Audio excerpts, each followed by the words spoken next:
يعني هسه أنت منحاصر على نفسك بنص الشباب، وأنتم الشباب اللي مع الأسف كل من شاربة هطولة وما مصدق ماخذ صورة وياها.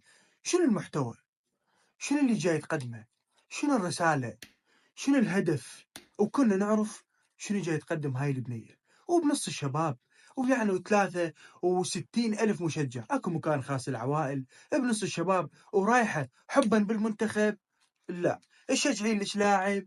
لا، كله على مود صورني وطشه، وانتم الشباب يا شخص جاب له فيديو فيوز عالي مليون مليونين، صار مشهور بنظركم، وتركضون وراه وتصورون، وفدوة علق لي، وفدوة تابعني، وانا احبك واموت عليك. هو منزل له فيديو واحد.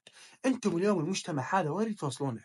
انتم يا شخص هابط صعدتوا، يا شخص ما يقدم محتوى صعدتوا. انتم شنو؟ بس الرتيم الشارع العراقي اليوم اللي يصعد هاي الناس منين ما كانت ويسويها مشاهير وتقدم محتوى ويخلونها تركض